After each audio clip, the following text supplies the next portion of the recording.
안녕하세요, 일행 여러분. 이곳은 바람이 많아 선선한 가을 멋진 뭉게구름을 보면서 걸어볼 수 있는 곳인데요. 고요함 속에 탁 트인 전망도 좋아 시간이 없는 분들도 반나절 만에 차로 돌아볼 수 있는 힐링 여행 코스입니다. 이곳은 신두리 해안사구 주차장입니다. 신두리 해안사구는 태안 버스터미널에서도 오실 수 있는데요. 거리도 멀고 배차도 많이 없는 점 참고하세요.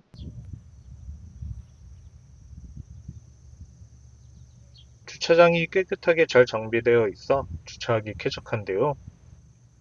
옆으로 조금 더 이동하면 신두리 해안사구 센터 광장이 나오는데 옆에 동상 같은 것이 있어 한번 가보겠습니다.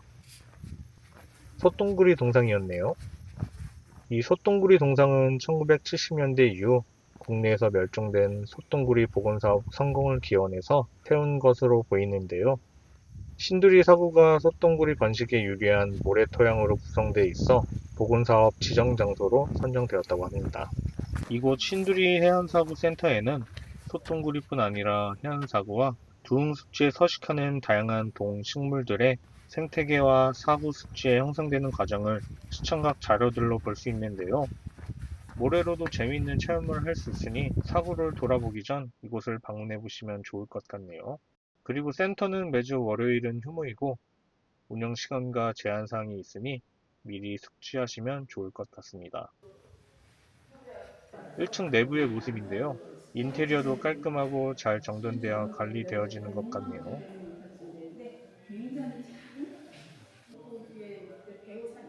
안내 데스크에는 해설사 분도 계시는데요. 해설을 요청하면 보다 재미있고 이해하기 쉽게 설명해 주신답니다. 그리고 팜플렛도 챙기시고요.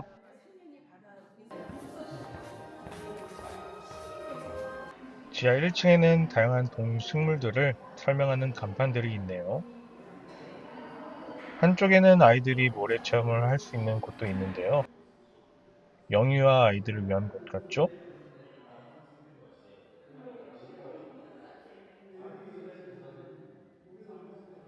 정면에는 영상실도 있는데요. 이른 아침이라 그런지 아직 운영을 안 하네요. 그리고 반대쪽에도 구경할 수 있는 곳이 있는데 형형색색인 통로를 따라 걸으면서 다양한 자료들을 볼 수 있답니다. 샌드아트 기계도 있네요.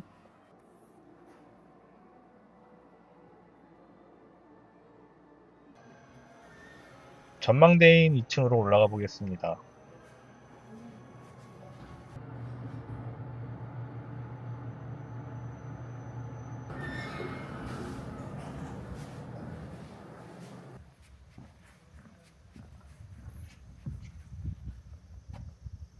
올라와 보니 광장뿐 아니라 마을 전체가 한눈에 보이는데요. 마을이 고요하니 저 또한 마음이 차분해지는 것 같네요. 망원경을 이용하면 좀 더 잘 보이겠죠?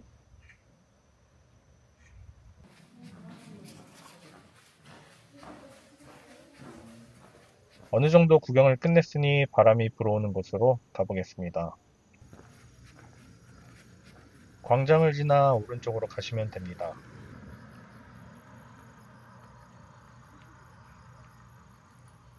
200m만 직진하시면 관리소 옆 표지판이 나오는데요.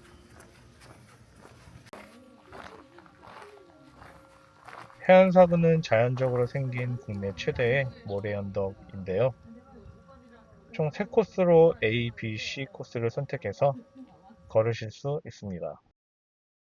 모래 언덕만 보는 A 코스는 아쉬우니 가장 긴 코스인 C 코스도 2시간이면 충분해서 B 코스나 C 코스를 추천드립니다. 저는 C 코스로 걸어보겠습니다. 그리고 반려동물이나 드론 비행은 금지고 출입 시간은 오전 9시부터이며 매주 월요일은 휴무입니다. 날씨가 좋아 제주도와 같은 풍경이 끝내주는데요. 조금 더 쌀쌀해지면 휑한 사막의 모습을 보여주겠죠? 모래 언덕 방향으로 가시면 됩니다.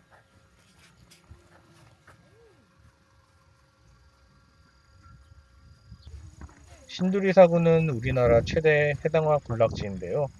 개화 시기는 5월달이라 지금은 꽃이 피지 않아 아쉽네요. 어린 수는 나물로도 먹고 뿌리는 당뇨병, 치통, 관절염에도 좋다 하네요. 꽃말은 이끄시는 대로 원망, 온화입니다. 가다 보면 오른쪽에 카페가 있는데요. 오른쪽으로 가면 두흥습지로 가는 길인데 나중에 다시 설명해 드릴게요. 계속해서 모래언덕 쪽으로 가보겠습니다.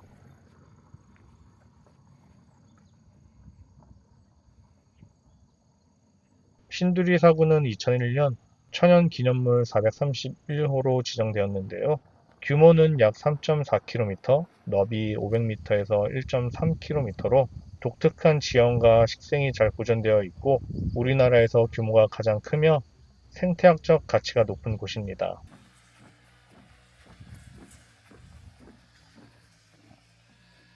모래 언덕으로 가는 길 중간에는 조금 더 안쪽에서 구경할 수 있는 곳이 있는데요. 울타리 밖으로 나가시면 안 되겠죠? 지금은 풀이 있어 사막보다는 제주도가 떠오르는데요. 가슴 시원해지는 경관이네요. 첫 번째 갈림길에서 왼쪽으로 가시면 A코스 반환점인데요. 오른쪽으로 가시면 됩니다. 여기서부터가 C코스 하이라이트인데요. 쭉쭉 솟아있는 해송잎을 지나는 타걸풍이 마치 살랑거리는 커튼을 지나는 것처럼 거짓말같이 부드럽고 시원했습니다.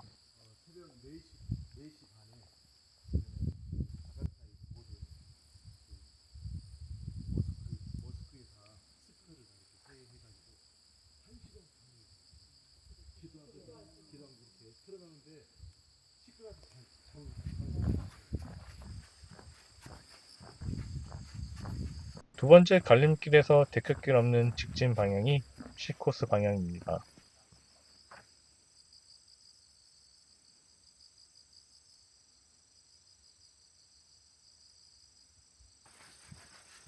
이 길의 왼쪽은 곰솔 생태숲인데요.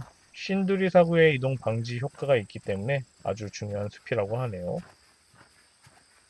솔솔 불어오는 바람 소리와 흙 밟는 소리가 참 귀를 간지럽히는데요. 잠시 걸음을 멈추고 숲소리를 들어보면 잔잔한 카타르시스와 신이 선물해준 평화로움을 느낄 수 있어 참 좋습니다.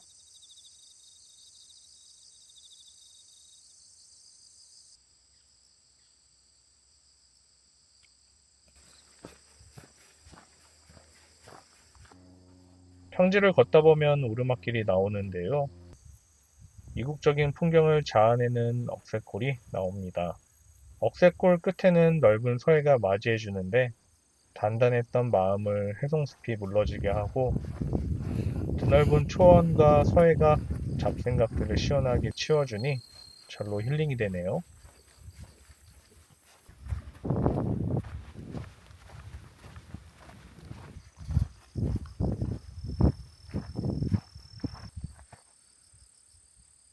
이정표가 나오면 왼쪽으로 가시면 됩니다.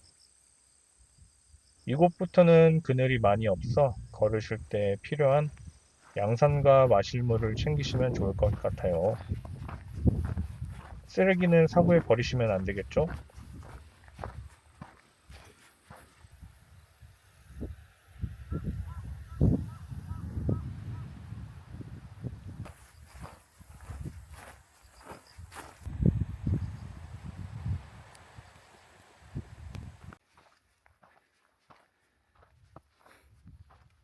걷다 보면 A코스 데크길이 나오는데요. 오른쪽으로 가시면 갯 완두라는 안내판 뒤로 해변으로 내려갈 수 있는 샛길이 있습니다.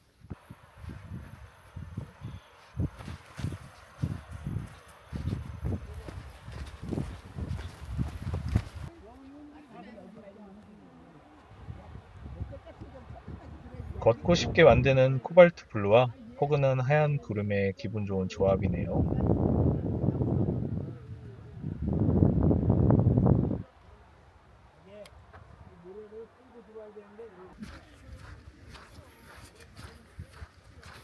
해변길을 걷다 보면 왼쪽에 초기사구 형태의 멋진 모래 절벽이 있는데요. 펜스가 쳐져 있는데도 발자국을 보니 아쉬웠습니다. 복귀할 생각에 아쉬워서 뒤를 보니 서해 특유의 편안하게 만드는 경치가 보이는데요. 꼭 한 번쯤 와보시는 것을 추천드려요.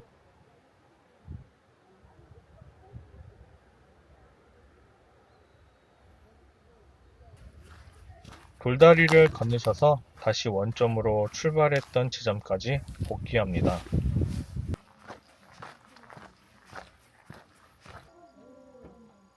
그리고 두흥습지는 이곳에서부터 1km밖에 떨어져 있지 않아서 차로 다녀와 보시는 것을 추천드리는데요.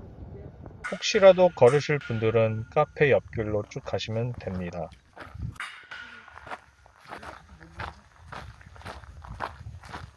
길 따라 이정표가 나오면 오른쪽으로 가시면 되는데요.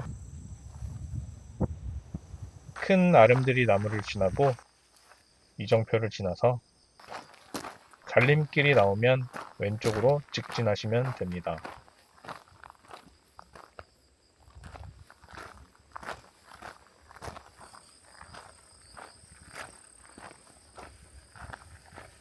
귀엽게 꾸며져 있는 화장실이 나오는데요.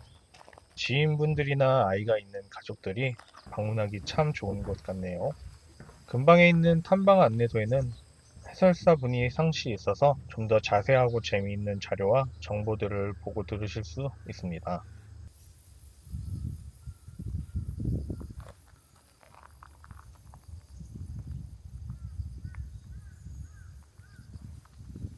습지 이용 시간은 매일 9시부터 저녁 6시까지만 운영하네요.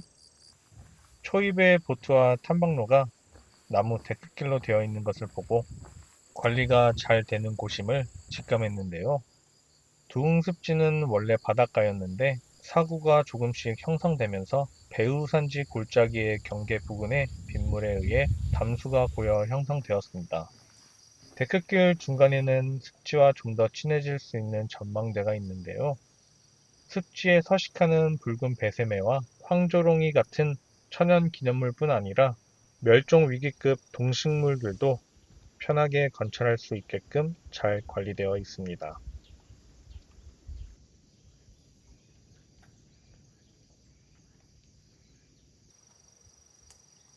두흥습지는 국내에서 가장 큰 규모로 길이 200m, 너비 100m, 수심 약 3m 정도의 호수인데요. 이같이 생태학적 가치를 인정받아 2002년에는 환경부로부터 사구습지로는 국내 처음으로 보호지역으로 지정되었습니다. 또한 2007년에는 국경을 초월해 이동하는 물새를 보호하기 위한 람사르 습지로도 등록되었다고 하네요. 데크길이 끝나는 지점에는 이제 가을이라 그런지 벼도 황금빛으로 물들고 있는데요. 이 황금빛 벼를 보니 금개구리가 생각이 나네요. 금개구리는 권력과 부의 상징이라 하는데요. 수학 시기인 만큼 금개구리를 보시고 구독도 누르시면 여러분 하시는 일마다 좋은 결실이 맺었으면 좋겠습니다. 습지 주위가 고요하고 바람도 솔솔 불어와 잔잔하게 힐링이 되는데요. 멸종 위기와 천연 기념물로 지정된 다양한 동식물들이 살고 있어 생물을 좋아하시는 분들은 꼭 한번 보고 가시면 좋을 것 같습니다. 그리고 20분 정도 떨어진 곳에 유명한 닭강정 가게가 있다 해서 가보겠습니다. 여기는 태안 남문 주차장이고요. 1시간까지는 무료고 30분당 200원 정도가 추가되네요. 상대적으로 저렴한 음식점들과 10월 말까지 맥주 축제가 있어 한 번쯤 방문해 보시는 것도 나쁘지 않을 것 같네요. 치킨 매니아인 저는 닭강정집에 갔지만 40분을 기다려도 사장님이 안 오시더라고요. 급한 일이 있으셨나 보네요. 저는 이제 여기서 여행을 마무리 짓고 다음 영상에서 찾아뵙겠습니다. 여행 코스가 마음에 드셨다면 구독과 좋아요 부탁드립니다. 오늘도 시청해주셔서 감사합니다.